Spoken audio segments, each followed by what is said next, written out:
Creo que desde antes de la famosa pandemia, que no estaba con ustedes aquí, he estado allí en la zona de Mataderos, pero acá hacía mucho que no venía, lo cual para mí es un gusto poder compartir este tiempo una vez más. En el medio de la pandemia para acá pasamos la pandemia, todos nosotros, de una forma u otra la pasamos, pero también en mi caso personal pasé por una operación de corazón, de un recambio de válvula aorta y mitral. Eso fue un tema bastante complejo, un tema donde el Señor obró de maneras maravillosas, que sería largo de contar, no lo vamos a tocar en detalle ahora, pero sí sepan que la mano del Señor estuvo, así como en el año 90, que alguna vez les conté, tuve una operación la primera operación de corazón de recambio de válvula. Este año 2021 tuve esta operación y fue un verdadero milagro en todo sentido, y la gracia de Dios fue suficiente. Y después de eso tuve un montón de achaques físicos por causa de todo este desbarajuste que me hicieron en el corazón, y finalmente me tuvieron que colocar también un desfibrilador porque tengo muy dañado el ventrículo derecho, con un diagnóstico de muerte súbita. Fue muy simpático cuando la doctora me dijo, y realmente uno se tiene que, cuando te dicen tu diagnóstico es muerte súbita, te puedes morir, parece muy impactante al principio, pero después la verdad es que toda muerte es súbita, ninguno está esperando morirse, o sea, no sabemos cuándo nos vamos a morir, ni exactamente de qué. Uno puede tener una enfermedad y se le cae una maceta en la cabeza y se muere, o sea, la verdad es que nosotros no sabemos, no somos dueños de nuestra vida, el único que determina nuestros tiempos es el Señor y descansamos en Él. Así que tranquilo, no hay muerte súbita. Cuando llegue el momento no nos tomará de sorpresa porque estaremos inmediatamente con el Señor. Así que total tranquilidad, pero igual me tuvieron que colocar un desfibrilador, así que tengo dos válvulas artificiales, dos stents y un aparato acá que hace las funciones de, si necesito una resucitación, bueno, ahí me va a dar un golpe para eso. Así que bueno, todo tranquilo, estamos todo bien. No hay ningún tipo de falla. Muy bien, con respecto, sí, les menciono, mi familia, gracias también por orar ustedes, por nosotros, los que hayan orado, por el tema de la salud, y mi familia, gracias a Dios, está bien. Un saludo de mi señora Tatiana para todos ustedes, y nuestros hijos y nuestros nietos, gracias al Señor, están muy bien, y les agradezco por sus oraciones por ellos. Vamos a abrir la palabra de Dios en 1 Juan, capítulo 1.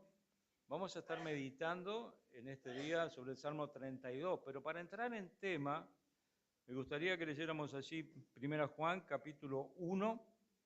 Vamos a leer desde el versículo 5 en adelante y vamos a ponernos en contexto. Y después vamos a orar al Señor pidiendo que Él bendiga su palabra. Dice así la palabra de Dios. Este es el mensaje que hemos oído de Él y os anunciamos. Dios es luz y no hay ninguna tinieblas en Él. Si decimos que tenemos comunión con Él y andamos en tinieblas, mentimos y no practicamos la verdad, pero si andamos en luz, como Él está en luz, tenemos comunión unos con otros y la sangre de Jesucristo, su Hijo, nos limpia de todo pecado. Si decimos que no tenemos pecado, nos engañamos a nosotros mismos y la verdad no está en nosotros. Si confesamos nuestros pecados, Él es fiel y justo para perdonar nuestros pecados y limpiarnos de toda maldad.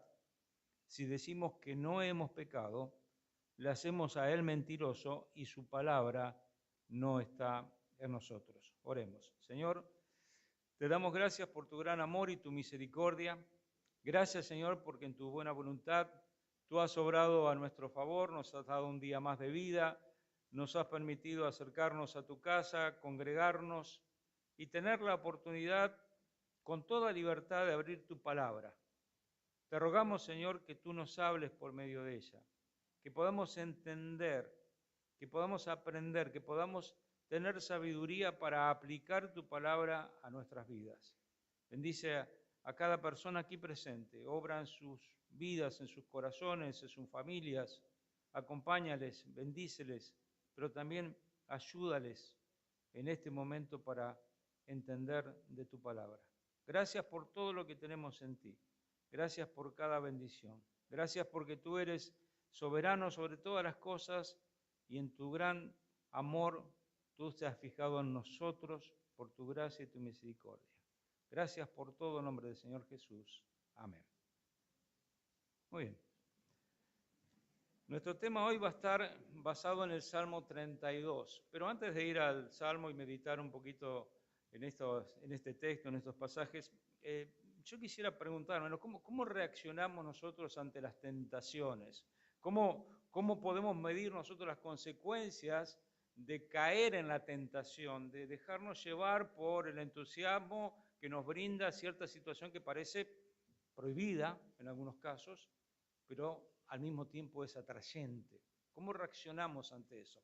Bueno, estaba leyendo hace un tiempo una historia que me llamó bastante la atención. Y lo peor de todo es que esta historia es verídica. Está en un diario. O sea, la pueden buscar después ustedes. No le voy a dar nombre, no le voy a decir quién ni dónde, pero si quieren investiguen y busquen y van a encontrarla.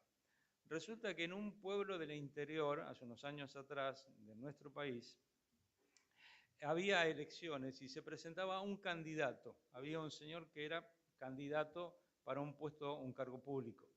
Ahora, de repente él estaba allí en el banco haciendo una fila para acceder al cajero automático, ¿no?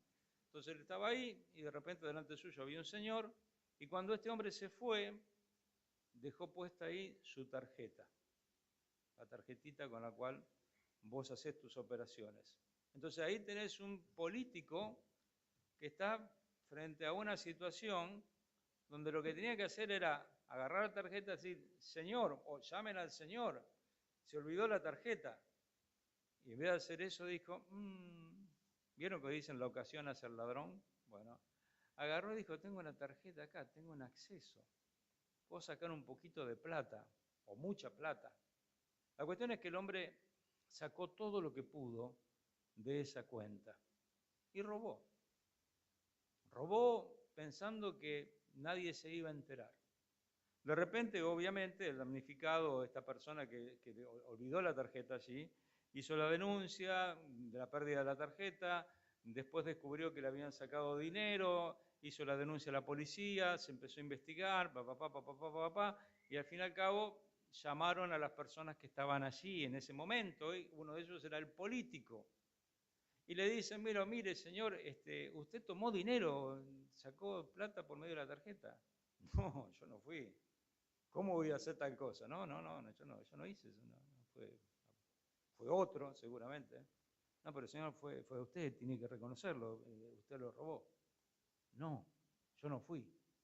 Mire, estaba una persona así que ese seguramente agarró y lo robó y empezó a tratar de echarle culpa a otros que habían estado justamente en ese momento con él, en el lugar. Entonces de repente la policía le dice, bueno, mire, vamos a mostrar algo. Y le mostraron la grabación del video donde él está allí haciendo la operación. Y lo descubrieron. Entonces cuando es puesto entre la espada y la pared, este hombre dice, no, bueno, fue un error, me equivoqué, la verdad que cometí, sí, un error, yo lo quiero arreglar, le voy a dar plata, lo devuelvo, le doy indemnización. No, señor, vamos a tener que proceder. No, por favor, no lo hagan, soy candidato. Bueno, posiblemente en este tiempo este hombre hoy sea un funcionario público, porque no sabemos cómo funciona la política acá en Argentina, ¿no? Pero bueno, la cuestión es que esa elección a él se le truncó. Dice la palabra de Dios ahí en Eclesiastés capítulo 10, versículo 1, que las moscas muertas hacen heder y dar mal olor al perfume del perfumista, así una pequeña locura al que es estimado como sabio y honorable. Las moscas muertas producen podredumbre dentro del perfume. Recuerdo de alguien que dijo, bueno, este texto me llama la atención y lo que hizo fue colocar una mosca dentro de un perfume a ver qué pasaba y realmente apestaba. Realmente apestaba. Nosotros no lo hagan, no arruinen perfume, le digo, no vale la pena. Pero la cuestión es que muchas veces personas cometen este tipo de faltas. No toman conciencia de todo lo que significa para sí mismo y para su entorno, incluso para su familia, sus seres queridos, tomar decisiones que van a afectar su testimonio. Y las consecuencias pueden ser gravísimas. Por ese motivo nosotros hoy vamos a estar considerando 4 componentes esenciales de un arrepentimiento genuino cuando pecamos contra Dios. 4 componentes esenciales. ¿Cuáles son? Bueno, vamos a evaluar los resultados de confesar, vamos a evitar la resistencia a confesar, vamos a encontrar la respuesta al confesar y vamos a esperar la redención al confesar. Entonces ahí sí nos vamos a ir al Salmo 32. Salmo capítulo 32, leemos versículos 1 y 2. Salmos 32, 1 y 2 dice así: bienaventurado aquel cuya transgresión ha sido perdonada y cubierto su pecado. Bienaventurado el hombre a quien Jehová no culpa de iniquidad y en cuyo espíritu no hay engaño. De eso dicen versículos 1 y 2. Este salmo, Salmo 32, es clasificado dentro de los salmos penitenciales y comienza hablándonos de este tema de evaluar los resultados de confesar. Y aunque el salmo es un salmo penitencial, un salmo de confesión, comienza de tal manera que uno lo podría catalogar como un salmo de alabanza o un salmo de acción de gracias, porque empieza con la palabra bienaventurado, que podríamos nosotros traducirlo, qué felicidad que tiene el hombre, qué feliz que es el hombre, qué dichoso que es, o como algunos han dicho, súper feliz, súper dichoso. ¿Quién es? Aquel cuya transgresión ha sido perdonada. Este salmo, junto con el Salmo 51 y el Salmo 38, fueron escritos con David en un momento muy particular de su vida. Ustedes se acuerdan así en 2 Samuel capítulo 11, capítulo 12. Él comete un pecado gravísimo, un tremendo pecado. Él termina tomando la mujer de otro hombre, termina embarazando a esa mujer, pretende generar una situación donde parezca que el hijo de esta mujer es el hijo del marido que estaba en la guerra, al cual hace traer justamente para fingir toda esta situación. Y como esto no funciona, finalmente traiciona a este hombre de la manera más vil. Y finalmente toma a la mujer como propia y nace un niño. Ustedes se acuerdan de esa historia. Natán lo confronta a David con su pecado, y después de explicarle una historia, o por medio de una historia ilustrarle el significado de ese pecado, David termina diciendo, sí, pequé contra Jehová. Pequé contra Jehová. A diferencia de nuestro político, que no quería reconocer la culpa ni mostrándosela, él dice, sí, pequé. Cometí un error y pequé, y fue muy grave lo que hice, fue muy malo. Ahora, lo interesante es que David, en estos primeros versículos, está hablando en tercera persona, no está hablando de sí mismo, está hablando de el hombre, aquel hombre que es perdonado por el Señor, aquel hombre que a pesar de sus transgresiones, sus pecados, sus iniquidades, encuentra en Dios una solución o una respuesta. Él habla en tercera persona, mostrando de esa forma que lo que él va a contar en este salmo básicamente es algo que es accesible para todos nosotros. Por eso el salmo se transforma de un salmo penitencial a un salmo de alabanza. Y él describe el pecado que una persona puede cometer por medio de 3 sustantivos. Está hablando así de bienaventurado aquel cuya transgresión ha sido perdonada, que ha sido cubierto su pecado, y bienaventurado el hombre a quien Jehová no culpa de iniquidad. Usa la palabra transgresión, usa la palabra pecado y usa la palabra iniquidad para tratar de mostrarnos lo que él había hecho, que era algo muy feo. Y todos nosotros, de una u otra manera, cada tanto estamos produciendo este tipo de situaciones. ¿Qué es una transgresión? Bueno, transgresión es básicamente pasarse de la raya. Transgresión básicamente es hacerlo prohibido. Es un quebrantamiento intencional de aquello que es la voluntad de Dios, por ejemplo, un pacto de Dios. Cuando Dios demanda algo de nosotros y es claro para nosotros, cuando no lo cumplimos, automáticamente entramos en transgresión. Por ejemplo, la Biblia dice claramente, no mentirás. Cada vez que mentimos, nosotros estamos transgrediendo la voluntad de Dios. Estamos transgrediendo la ley de Dios. Y podríamos decir que somos especialistas en transgredir, especialistas en transgresiones. Todo el tiempo lo estamos haciendo. Y él dice, es bienaventurado aquel cuya transgresión es perdonada. Es bienaventurado aquel que es cubierto su pecado. ¿Qué es pecado? Pecado, bueno, como hemos dicho montones de veces, es errar al blanco. Es errar al blanco, es no hacer aquello que ha sido mandado.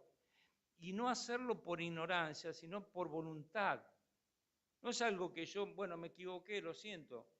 Como se hablaba muchas veces dentro del catolicismo, de los pecados veniales, pecados que no son tan pecados como, bueno, ¿qué le va a hacer? Se me escapó. Bueno, la verdad es que cuando la Biblia nos dice no mentirás, yo puedo buscar la excusa que quiera para cual digo una mentira, pero no deja de ser mentira. Yo puedo agarrar y decir, bueno, robé porque tenía hambre, no deja de ser robo. Cualquier cosa que yo hago que Dios ha dicho que no lo haga, es pecado. Porque es errar al blanco, es errar a lo que es la voluntad de Dios. Pero también dice que es bienaventurado el hombre a quien Dios no culpa de iniquidad. Y la palabra iniquidad es lo que se ha desviado, es una mala obra, es aquello que nos declara culpable. Así que este complot de cosas, transgresión, pecado e iniquidad, hace que técnicamente el hombre, el ser humano, cualquiera de nosotros, se transforme en un impío. Dice ahí el versículo 10, muchos dolores habrá para el impío. El impío es aquella persona que ha optado por la impiedad, que es lo contrario a vivir de una manera que agrada a Dios. Es el culpable, el injusto. Esta persona impía está condenada a muerte. La palabra de Dios es muy categórico respecto a los impíos. Y dice que la va a pasar mal, está mal. Muchos dolores habrá para el impío. Ahora David lo sabía muy bien, porque él lo experimentó en carne propia. Pero el versículo 10, en contraste con esto, dice, mas el que espera en Jehová le rodea la misericordia. Le rodea la misericordia. La palabra misericordia es la bondad, la gracia de Dios, el amor leal de Dios. Y bueno recordar en este punto que en la mente de Dios y en el plan de Dios siempre estuvo como propósito poder redimir a los impíos. Dice la palabra de Dios así en Romanos capítulo 5, versículo 6, que porque mientras aún éramos débiles, a su tiempo Cristo murió por los impíos. Aún Cristo no había venido en los días de David, pero proyectándose hacia aquel sacrificio, ellos sacrificaban animales y reconocían delante del Señor que necesitaban de la misericordia que venía de Él. Y por la fe podían recibir la gracia de Dios. Nosotros estamos de este lado de la historia y podemos recordar y saber y tener claro que Cristo murió por los impíos. Técnicamente, cuando transgredimos, cuando pecamos, cuando nos enredamos en iniquidades, somos impíos. Prácticamente, pero Cristo nos provee misericordia. Ahora, ¿cómo se expresa esta misericordia aquí en el Salmo 32? Dice, bienaventurado aquel cuya transgresión ha sido perdonada. Ahora, Dios utiliza tres verbos para contestar a estos tres sustantivos. Son la solución para estas personas. Dios actúa. Dios se pone en acción con respecto al mal que el hombre pudo haber hecho. Y dice, el hombre transgredió, ok, ¿qué es lo que voy a hacer? Voy a perdonarlo. El hombre ha pecado, ¿qué voy a hacer? Ha sido cubierto su pecado. El hombre ha cometido una iniquidad, ¿qué voy a hacer? Bueno, no voy a tener en cuenta, no voy a tener un registro, no voy a culpar de pecado. Así que en la mente de Dios, la única manera de tratar al hombre cuando éste reconoce sus pecados es perdonándolo, proveyendo propiciación y proveyendo justificación.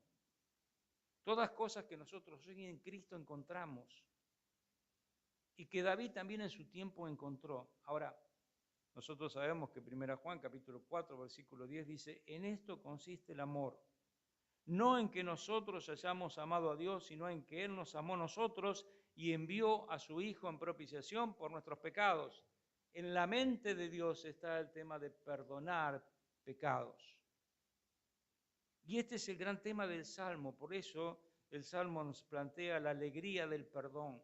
Porque viviendo bajo la gracia de Dios nosotros podemos encontrar algo que nos libera de la culpa, de la carga que tenemos por causa de nuestra pecaminosidad.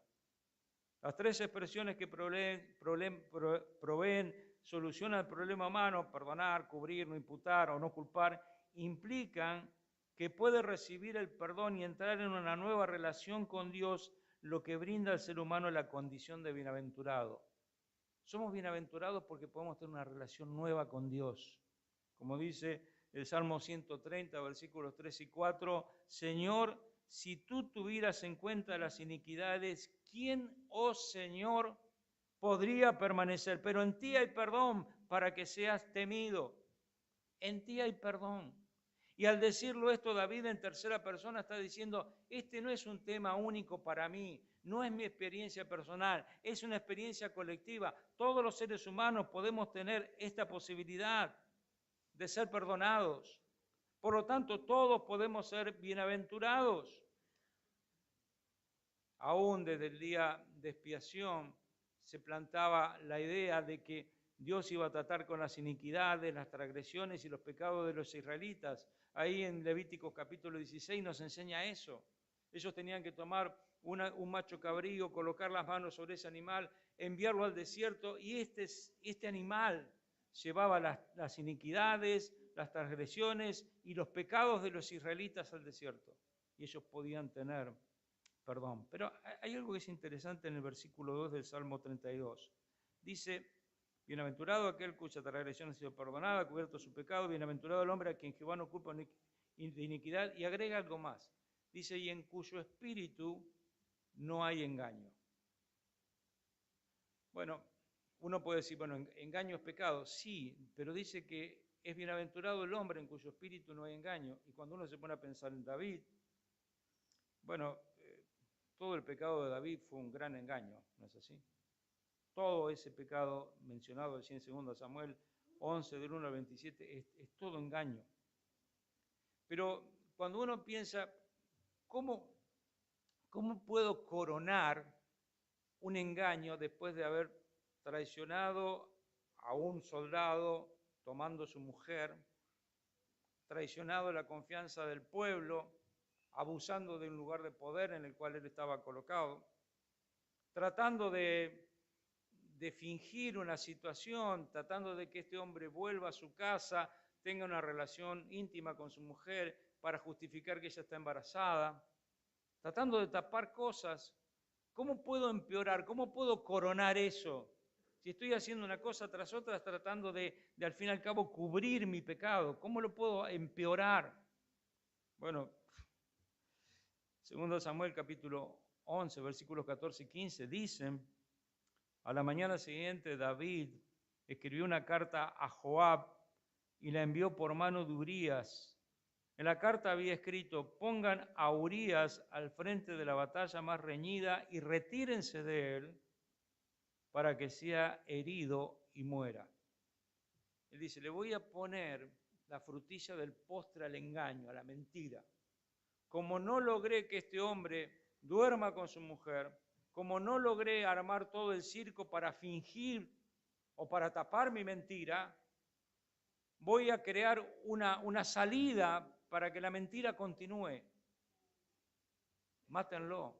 Así que por mano de este propio hombre da una carta, esa carta es para su jefe, para Joab, y dice la carta, tomalo a este tipo, colocalo al frente de la batalla, abandónenlo y déjenlo morir, porque si él muere, voy a poder tomar a su mujer, una viuda, y voy a poder tener legítimamente un hijo con ella. Y ya está, todo se cubrió. Así que David engañó. Ahora, él está diciendo acá, en cuyo espíritu no hay engaño. Ahora, uno podría decir, ahora entiendo por qué David está hablando en tercera persona en estos dos versículos. ¿Por qué? Porque justamente esto es para todo hombre, para todo ser humano, para toda persona que busca genuinamente en Dios el perdón de pecado y tiene que ir sin engaño. Pero al fin y al cabo todos somos pecadores y todos mentimos. Y todos vivimos tapando nuestras culpas de una manera u otra. Todos somos personas que tenemos especialidad en fingir. Desde la cosa más básica como decir, ¿cómo estás? Bien, ya está, ya mentimos. Pero en este punto, la cuestión pasa de ese tema con Dios. No hay engaño delante de Dios. Y vamos a ver esto un poquito más adelante, pero es interesante que Dios sabe perfectamente cuando nosotros vamos delante de Él en confesión. Va a ser bienaventurado el hombre que no tiene engaño, no engaño delante de las personas, sino no tiene engaño delante de Dios. Yo voy a ser súper feliz, súper dichoso, voy a tener una sensación de paz y de libertad, justamente cuando delante de Dios, en mi confesión, soy absolutamente transparente y sincero. No pretendas encontrar paz a tu alma si tratás de venderle un buzón a Dios, si tratás de engañar a Dios, porque no lo podés hacer. No hay forma que nosotros podamos decirle a Dios, me arrepiento y sinceramente no estar arrepentidos. No hay forma que nosotros podamos ir delante de Dios y decir perdón si no estamos pidiendo perdón. No hay forma de decir, Señor, reconozco si no lo reconozco. No hay forma de decir, Señor, lamento haber cometido este pecado y aún llorar y gritar por el pecado si en nuestro corazón lo seguimos disfrutando. Dios sabe perfectamente qué es lo que hay en nuestra vida, en nuestro corazón, así que no hay engaño. ¿Querés ser súper feliz delante de Dios, sintiéndote libre de tus cargas y de tus culpas? Bueno, andá sabiendo que Dios está dispuesto a perdonar transgresiones, iniquidades, pecado, sacarte todas las culpas. Él está dispuesto a hacerlo, pero delante de Él tiene que haber absoluta sinceridad. Así que tenemos que evaluar los resultados de confesar. Es beneficioso confesar, pero para poder hacerlo necesitamos ser sinceros delante de Dios. Ahora, acá va a aparecer David en primera persona, versículos 3 y 4. Y aquí nos va a enseñar que tenemos que evitar la resistencia a confesar. Porque tenemos una tendencia todos nosotros a patear el tema para más adelante y no solucionar los problemas cuando hay que solucionarlos. ¿Cuándo tenemos que solucionar nuestros pecados? ¿Cuándo nosotros debemos ir delante de Dios? ¿Cuándo? Bueno, en el ejemplo que mencionamos hace un ratito, encontramos que un hombre fue pescado infraganti en una situación de robo, tienen documento y él esperó hasta el final. Extendió y extendió y extendió. Si él de entrada hubiera hecho lo que tenía que hacer, no tenía ningún tipo de problema. No lo iba a afectar en su carrera política. No lo iba a afectar en esa elección, por lo menos. Pero él elige tapar y estirar. A veces pasamos años de nuestra vida evitando confesar. ¿Por qué? Porque nuestra conciencia ya está cargada, ya está cauterizada, y a veces pecamos y no tomamos ni siquiera conciencia de lo que estamos haciendo. Pero David dice, mientras callé, se envejecieron mis huesos en mi gemir todo el día. Versículos 3 y 4 del Salmo 32. Porque de día y de noche se agravó sobre mí tu mano, se volvió mi verdor en sequedades de verano. O sea, la rebelión espiritual afecta todos los aspectos de la vida. Todos, ¿eh? No es solo un hecho que nos corta la relación con Dios, sino tiene incluso efectos físicos. Acá lo encontramos a David diciendo, mientras callé, y cuando él dice callé, sabemos a qué se refiere, entendemos, está callando en cuanto a su confesión, no está confesando. Él está guardando lo que le pasó, no le cuenta a nadie, no le dice a nadie. Y se está consumiendo por dentro, gimiendo todo el día. Y dice, mientras callé, envejecieron mis huesos y se volvió mi verdor en sequedades de verano. Saben, en el año 1990, cuando tuve la primera operación del corazón, me atendió el doctor René Favaloro y él me recomendó que me hiciera un cateterismo. Fue el primer cateterismo de los muchos que me han hecho. Si nunca te hicieron un cateterismo, no te lo recomiendo, no lo hagas, es horrible, punto. Más allá de tu experiencia, lo que le hicieron ya saben, pero qué sé yo, te meten un catéter por las venas y ahí pasan y qué es eso. Para mí es incómodo, es feo, depende. Y depende del médico, a veces te duele más, a veces te duele mucho más, a veces es horrible, a veces es horrendo, horripilante, pero siempre feo. Bueno, la cuestión es que me hicieron el cateterismo ese y me ataron ahí a unos, qué sé yo, eran como unas maderas que tenía ahí atado porque iban a hacer mi cateterismo por acá. Me mandaron el catéter hasta el corazón. Y bueno, mientras yo estaba ahí expectante qué era lo que iba a pasar y mientras me estaban preparando, entró el doctor que lo iba a hacer. El doctor se llamaba Daniel de la Fuente. Era un cardiólogo bastante prestigioso, conocido, médico presidencial. Tenía, obviamente, de la parte del equipo del doctor René Favaloro, así que era una eminencia. Pero una de las cosas que yo no sabía, este hombre que era riojano, es que él era muy simpático, entrador. Y cuando él entró al quirófano es como que se prendieron las luces, ¿no? Era mucha chispa y empezó a hablar con uno y con otro y saludaba y estaba contento y te generó, viste, una expectativa y me ve a mí ahí, estoy ahí, soy el invitado a la fiesta, ¿no? Estoy ahí, viene y me dice, hola, ¿cómo te llamás? Sí, mi nombre es Daniel. ¿Y a qué te dedicas, Daniel? Entonces le conté, soy pastor, enseño la Biblia. Miren, cuando le dije enseño la Biblia es como si le hubiera dicho, no sé. ¡Qué bárbaro, qué espectacular! Pero el hombre fue no sé si lo hacía así con todo. Yo le hubiera dicho, soy albañil, por ahí el tipo hubiera dicho, no sé. La cuestión es que no sé si era su manera de calmar a los pacientes o qué, pero la cuestión es que se mostró muy entusiasmado. Me dice, mira, vos sabés que estaba leyendo la Biblia y me encontré un ejemplo increíble, dice, describe de una manera perfecta un ataque cardíaco, un infarto, porque dice que un tipo se le puso el corazón como piedra. ¿Se acuerdan esa historia, no? ¿Se acuerdan la historia de Nabal? ¿Se acuerdan? También está David incorporado en ese asunto. Bueno, ¿qué es eso? Dejémoslo ahí. Pero bueno, David está metido en todo. Está ahí en 1 Samuel capítulo 25. Y su esposa se llamaba Abigail. ¿Se acuerdan, no? Bueno, dice que en un momento vino este Nabal a su casa, tomó unas cuantas copas de más, el tipo siempre estaba malhumorado, tenía mala actitud, que yo cuánto, y le dio el ataque y le quedó el corazón como piedra y se murió. Entonces él estaba asombrado de que la Biblia, tanto tiempo atrás, describiera de manera tan perfecta un ataque cardíaco, porque básicamente cuando vos tenés un infarto, tu corazón se transforma como en una piedra, tenés lo que se llama una necrosis. De hecho, yo tengo una parte del corazón, una necrosis. Es interesante, entre paréntesis, ¿no? Cambiando un poquito de tema. Cuando me tuvieron que poner stents, porque tenía un problema que fue un infarto, el médico que me hizo el estudio me dice, mira, yo quiero decirte que hay un problema con respecto al estudio del año anterior que me había hecho él. Dice, el año anterior tu corazón hacía esto, hoy tu corazón hace esto. De esta parte no anda, eso me preocupa. Y ahí me estudiaron y vieron que tengo una necrosis, mi corazón hace esto. Hay una parte que no funciona.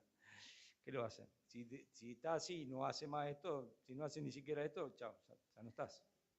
Bueno, lo que le pasó a este hombre es que el corazón le quedó ahí, duro, como piedra. Y le digo, doctor, ¿sabe cómo se llamaba ese hombre? No, me dice. Le digo, Nabal. Ah, qué interesante. ¿Sabe qué significa Nabal? No, necio. Porque él era un hombre necio, era un hombre duro, un hombre que tenía malas reacciones, era un hombre muy cuestionado por su forma de encarar la vida, eso nos cuenta la Biblia. ahí entiendo, me dice el hombre. Si vivió de esa manera tan mala, por eso se murió del corazón. Un hombre necio puede morir por la insensatez que hay en su corazón.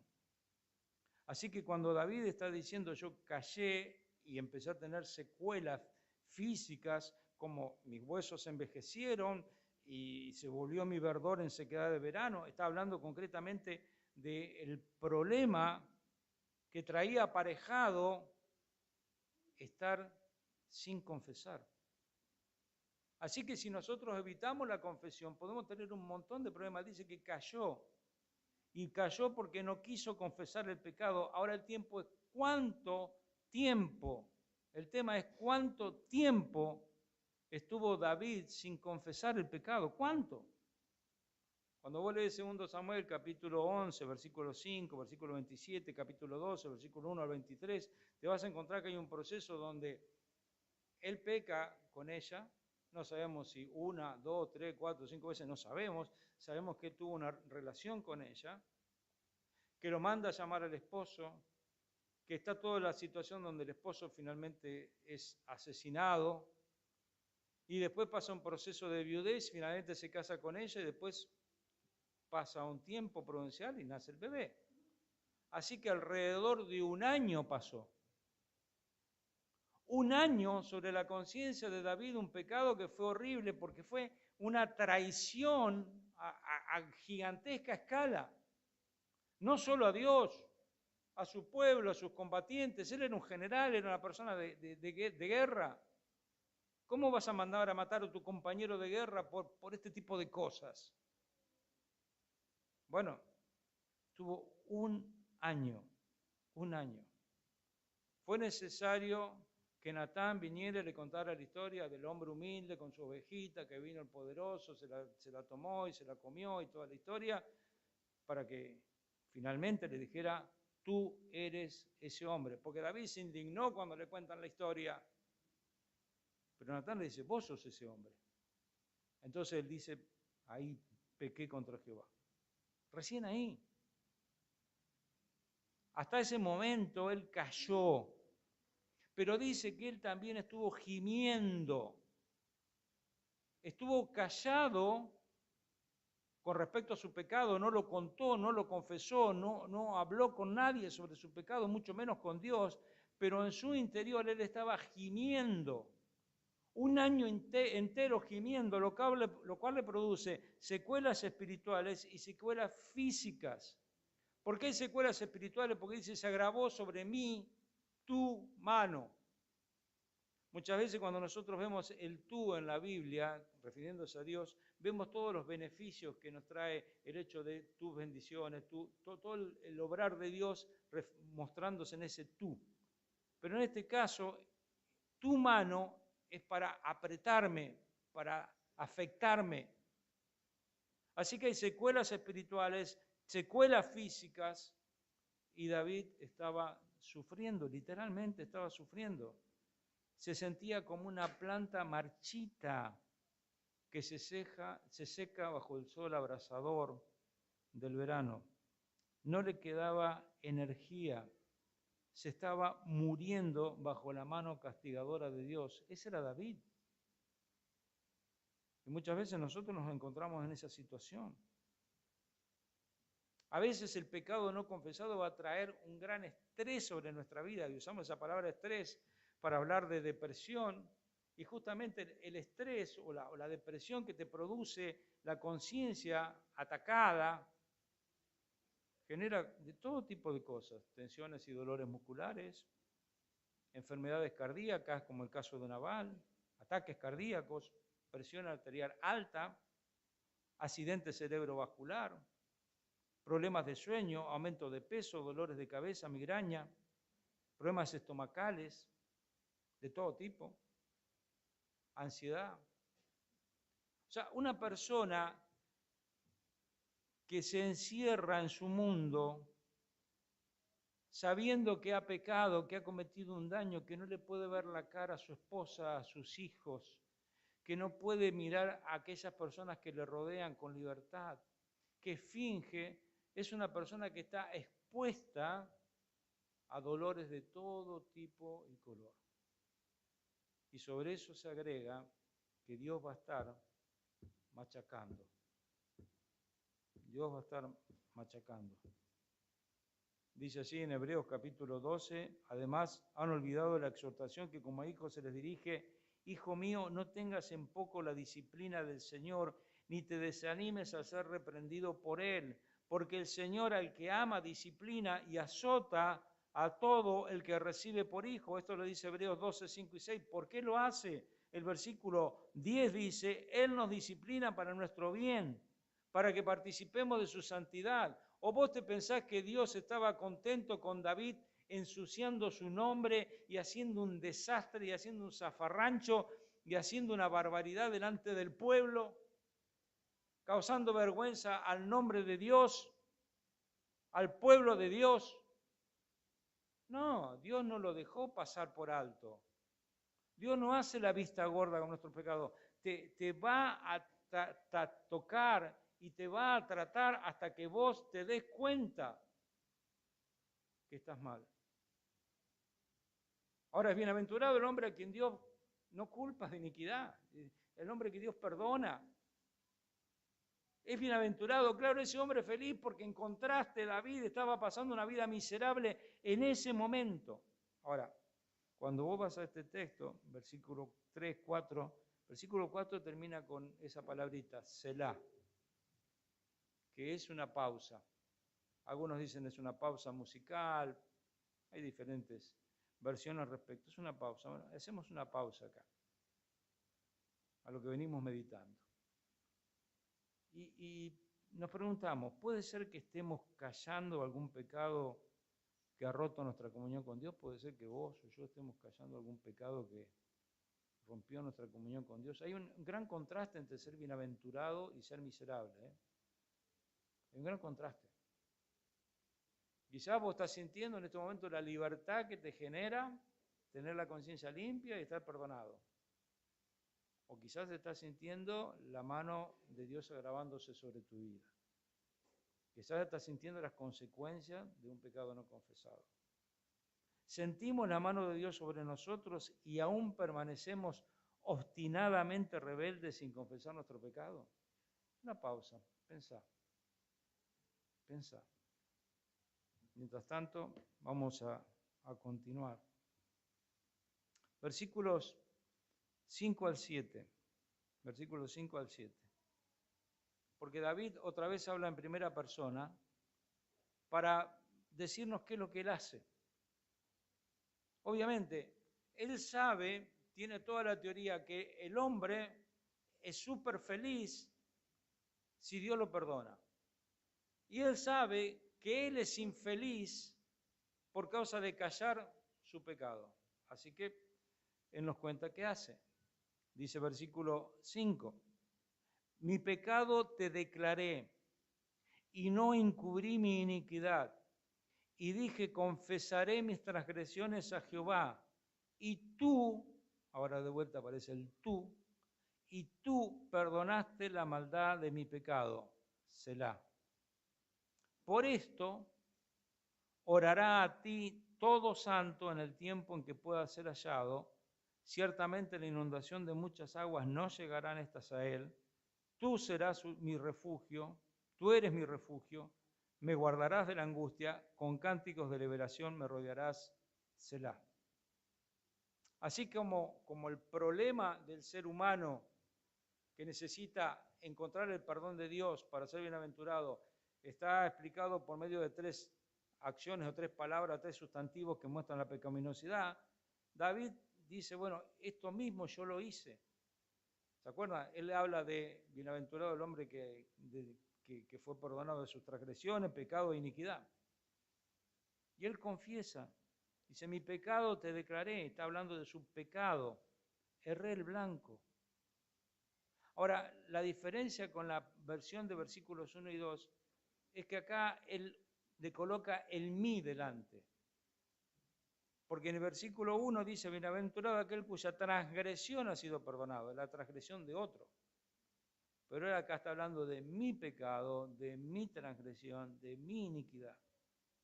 Dice, mi pecado te declaré.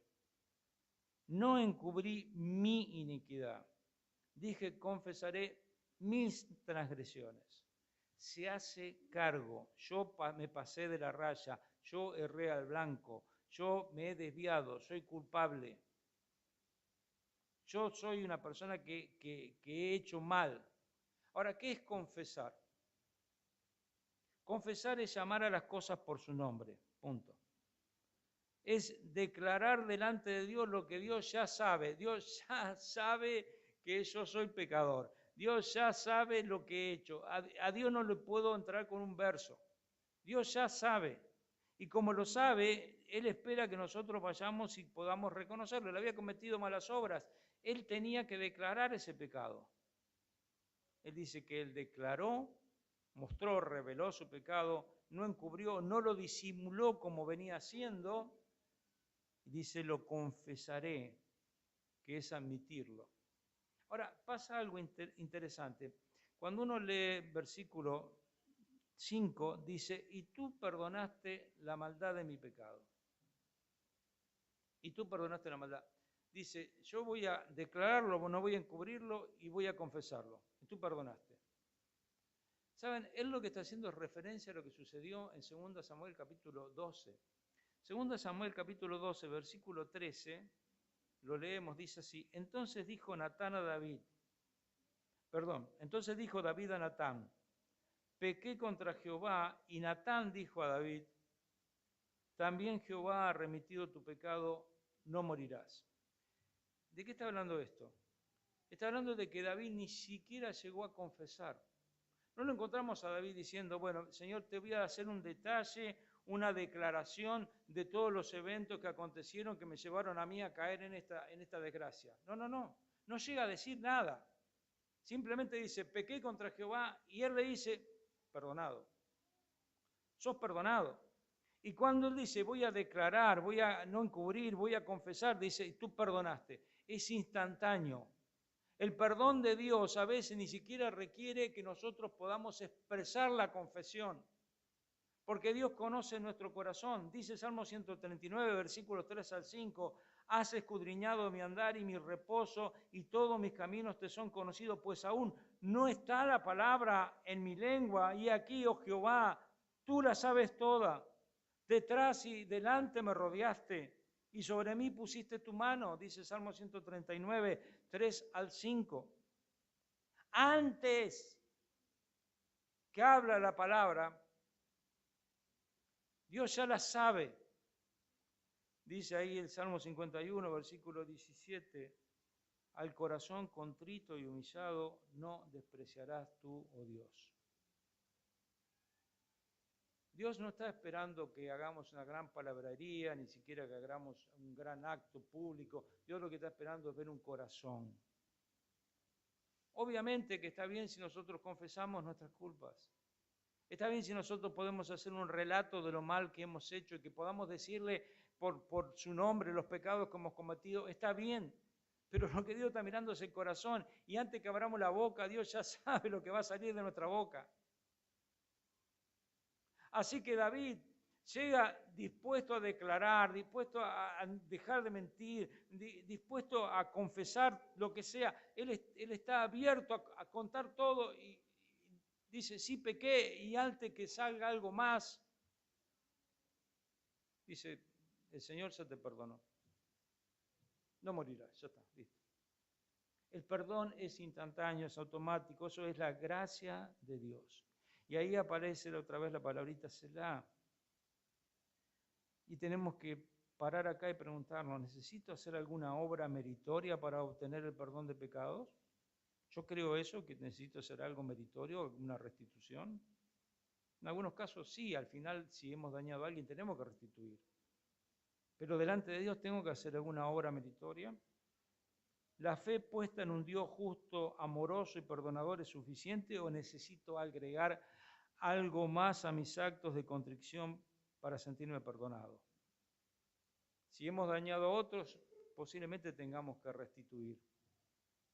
Pero delante de Dios, lo que necesitamos es tener un corazón arrepentido. La continuidad del Salmo, versículos 6, 7 en adelante, dice así, versículo 6 dice, por esto orará a ti todo santo. En el tiempo que pueda ser hallado, ciertamente la inundación de muchas aguas no llegarán estas a él. Tú eres mi refugio, me guardarás de la angustia, con cánticos de liberación me rodearás. Ahí como plantea el Salmo 139, el Señor nos rodea. Dice, por esto orará a ti todo santo. O sea, hay un sentido de urgencia. Hay que orar delante del Señor. Dice, en el tiempo en que pueda ser hallado. Salmos Isaías 55 dice, busquen al Señor mientras puede ser hallado. Llámenlo en tanto que está cerca. Abandone el impío su camino, el hombre malvado sus pensamientos. Vuelvas al Señor que tendrá de él compasión, al Dios nuestro, el cual será amplio en perdonar. Dios está ahí para perdonar, pero el tema no es Dios, somos nosotros. Tenemos que ir delante del Señor y confesar. Ahora, Él da inmediatamente 3 ilustraciones que manifiestan la grandeza del perdón divino. Ciertamente en la inundación de muchas aguas no llegarán estas a ti. Y nosotros pensamos inundación, pensamos lo que pasó hace poquito en Bahía Blanca, ¿no? Como arrasó todo lo que sucedió. Me contaba un hermano que su casa está a 50 metros del canal que se inundó y fue tremendo. O sea, así de repente. Y eso genera un gran conflicto. Pero también dice, tú eres mi refugio, me guardarás de la angustia. La angustia que es una estrechez, una desgracia, es un sentido de adversidad física, mental, un apretado. Bueno, dice, me librarás de eso. Dios me va a librar porque es mi refugio. Ahora está viniendo la inundación y no tengo dónde esconderme, me siento ahí perseguido, angustiado y de repente encuentro el refugio. Ese es Dios. Con cánticos de liberación me rodearás. Está hablando de que Él nos va a rodear con algo que nos va a hacer bien. Esto me hace pensar en Lucas 6:48, ¿no? Donde dice, semejante es al hombre que al edificar una casa, cavó y ahondó y puso el fundamento sobre la roca, y cuando vino la inundación, el río dio con ímpetu contra aquella casa, pero no la pudo mover porque estaba fundada sobre la roca. La confesión nos provee la roca, el refugio. Porque Dios está ahí para perdonar. Y en este momento necesitamos otra pausa, ¿no? Porque aparece ahí, después de ese versículo también, otro Selah, versículo 7. Y podemos preguntarnos, ¿hemos considerado que este es el momento de acudir a Dios con sincera confesión? Estamos viendo que se viene la inundación y nos damos cuenta de que si no buscamos el refugio en el Señor, vamos a pasarla mal. Entendemos que solo en Él podemos encontrar libertad espiritual. La libertad espiritual que estamos anhelando la podemos encontrar en Él. ¿Lo entendemos? Es para pensar. Y por último, versículos 8 al 11 nos presenta, dentro de estos 4 componentes esenciales de un arrepentimiento, nos presenta que debemos esperar la redención al confesar. Debemos esperar el obrar de Dios. Versículos 8 al 11 dice, te haré entender y te enseñaré el camino en que debes andar, sobre ti fijaré mis ojos, no seáis como el caballo, como el mulo sin entendimiento, que han de ser sujetados con cabestro y con freno, porque si no, no se acercan a ti. Muchos dolores habrá para el impío, mas el que espera en Jehová le rodea la misericordia. Alegraos en Jehová y gozaos justos, y cantad con júbilos todos vosotros, los rectos de corazón. El Señor quiere obrar de tal manera que nos redima de nuestra culpa y de las consecuencias de nuestra culpa. Él está allí para poder libertar al impío. Muchos dolores habrá para el impío, mas al que espera en Jehová le rodea la misericordia. Es maravilloso pensar de esta manera.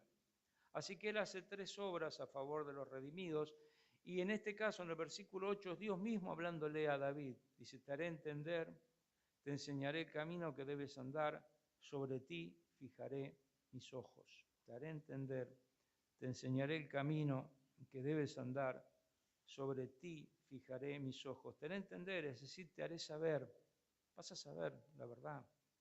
Implica la capacidad de entender o comprender el alcance de nuestras consecuencias por andar en pecado y las posibilidades de libertad que tenemos en Dios. Te enseñaré el camino que debes andar, vas a aprender la senda del justo. Vas a tener un estilo de vida agradable a Dios, beneficioso para vos y para los que te rodean. Sobre ti fijaré mis ojos, Dios mismo se va a involucrar en la vida de aquella persona arrepentida para transformarlo en un ser bienaventurado. Porque Él está como un padre atento, vigilante a nuestra situación. Así que lo que hace David es usar 2 ejemplos, 2 animales, dice, no seáis como el caballo, como el mulo, que han de ser sujetados sin entendimiento. Está hablando de animales que si el dueño no los sujeta, se van. Se van y se pierden y se hacen su vida y chao. Y pueden correr riesgos o no, pero se van. Entonces dice, algunos animales lo tenés que sujetar, tenés que poner un freno, le tenés que poner un cabestro, le tenés que hacer algo para que se quede. No seas así. Esos animales no tienen entendimiento. Es interesante que Isaías habla del buey y dice, el buey conoce a su dueño, el asno el pesebre de su señor. Israel no entiende, mi pueblo no tiene conocimiento. Y lo que está diciendo Isaías en 1:3 es que básicamente Israel puede ser peor que un animal de carga. Porque le falla el tema de tener conocimiento de Dios. Y dice, te haré entender, te voy a dar sabiduría, te voy a dar conocimiento en la medida que vos tenés una actitud correcta. Vas con un corazón contrito delante de Él. Y ahí en el versículo 10 habla de esa misericordia. Muchos dolores habrá para el impío, mas al que espera en Jehová le rodea la misericordia. La misericordia es su amor leal, esa clase inagotable de amor que Dios tiene para todos aquellos que le buscan a Él. Ciertamente ninguno de cuantos esperan en ti será confundido. Por el contrario, serán avergonzados los que se rebelan sin causa, dice el Salmo 25:3. Isaías, capítulo 40, versículos 30, 31, está hablando de los que esperan al Señor. Misericordia hay para los que esperan al Señor. Los muchachos se fatigan y se cansan. Los jóvenes flaquean y caen. Pero los que esperan a Jehová tendrán nuevas fuerzas, levantarán alas como las águilas, correrán y no se cansarán, caminarán y no se fatigarán. Espiritualmente te transformás en un ser completamente diferente si podés esperar en la misericordia de Dios. Y comienza la misericordia con el día a día. Muchas veces nosotros pensamos en los actos de salvación de Dios con respecto a eventos que han ocurrido en el pasado y eventos que ocurrirán en el futuro. Y pensamos que en un momento, por la gracia de Dios, hemos creído en Él y hemos sido salvos. Y pensamos que en el futuro estaremos con Él en el cielo. Y no pensamos en la vida presente. Porque esa salvación incluye todo, incluye nuestro día a día, hoy, lo que tenemos a la mano. Y es hoy donde podemos callar y sentir que envejecen nuestros huesos y gemir y sentirnos mal, o es hoy el día en que podemos sentirnos bienaventurados. Por eso le dice, alegraos, menciona 3 verbos, alegraos, gozaos, cantad con júbilo. Y alegraos y gozaos básicamente la misma cosa, alegraos, sentir felicidad, alegría, expresen alegría. Sentir felicidad en todo aspecto. Regocijaos en el Señor siempre. Otra vez digo regocijaos, dice Pablo en Filipenses 4:4. Cantar con júbilo significa producir una canción con la voz como una respuesta de alegría. Muchas veces nosotros cantamos canciones que son maravillosas, pero Nuestros labios cantan. Nuestras cuerdas vocales cantan. Nuestro entendimiento no. Nuestro corazón menos. A veces no es la expresión de lo que hay adentro. Es simplemente un acto religioso, algo externo que lo hacemos porque tenemos que hacer. Pero te está diciendo, mira, sos bienaventurado, hermano. ¿Cómo no vas a cantar con alegría? El gozo cristiano es algo que viene del Espíritu Santo, como dice el fruto del Espíritu, ahí en Gálatas capítulo 2. Pero no depende de la circunstancia, como nos cuenta Pablo y Silas, allí que estaban en Filipos presos, el peor calabozo, y cantaban. Y los presos los oían. ¿Por qué cantaban? ¿Porque la religión les decía que tenían que cantar? No. Porque estaban gozosos en el Señor. Hay muchos motivos para estar felices.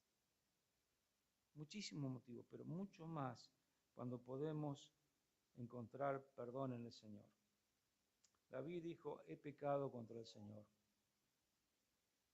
Y allí encontró el principio de la solución a su problema. ¿Por qué? Porque dice Proverbios 28:13, el que encubre sus pecados no prosperará, pero el que los confiesa y los abandona alcanzará misericordia. Depende de qué queremos hacer, ¿no? Señor Jesucristo ilustró esto por medio de una parábola. Él habló de dos personas, dice, dos hombres subieron al templo a orar, uno era fariseo y el otro publicano. El fariseo, puesto en pie, oraba consigo mismo de esta manera, Dios, te doy gracias porque no soy como los otros hombres, ladrones, injustos, adúlteros, ni aun como este publicano. Ayuno 2 veces a la semana, doy diezmos de todo lo que gano. Esto lo dice Lucas 18, 10 al 12. Ahora, este hombre le estaba tratando de vender un buzón a Dios. Este hombre le estaba tratando de contarle una historia a Dios de lo bueno que él era. Pero dice que el otro hombre, el publicano que estaba siendo despreciado por él, no quería ni aún alzar los ojos al cielo, sino que se golpeaba el pecho diciendo, Dios, sé propicio a mi pecador. Lucas 18:13. Por lo cual el Señor dijo, os digo que éste descendió a su casa justificado antes que el otro. Porque cualquiera que se enaltece será humillado, y el que se humilla será enaltecido. Lucas 18:14.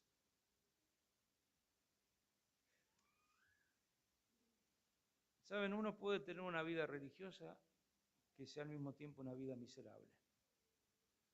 Uno puede venir y sentirse mejor que los demás.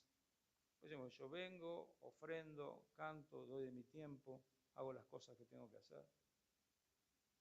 Pero espiritualmente estar muy lejos de Dios. Y uno puede tener una actitud distinta. Puede evitar ser un religioso y ser un verdadero creyente. Ir delante de Dios diciendo, Señor, yo soy ese hombre. Yo pequé. Señor, te pido perdón. La consecuencia de ese corazón sincero será ser justificado y tener paz, tener bienaventuranza, tener gozo, tener alegría genuina, porque vale la pena ser creyente cuando entendemos el propósito de nuestra salvación. Cristo vino para darnos libertad, vida eterna, esperanza. Y todo eso que Cristo nos quiere dar y que nos da en abundancia, se cubre por un manto de que no nos permite ver cuando nosotros pecamos y no nos arrepentimos. Pero si puedo ir delante del Señor, si puedo confesar abiertamente delante de mis pecados, el velo se corre y vuelvo a ver el propósito de Dios para mi vida. Y lo único que tengo es felicidad. ¿Estamos buscando en Dios la respuesta a las consecuencias de nuestro pecado? ¿Estamos buscando en Él la respuesta? Solo Él puede proveer perdón, misericordia y paz. Espero que la gracia de Dios nos conceda sabiduría para poder encontrar en Él lo que nuestra alma necesita. Y si tenés un pecado para confesar, hoy es el día. Hacé tu propia pausa, tu propio selah. Ponerle una pausa.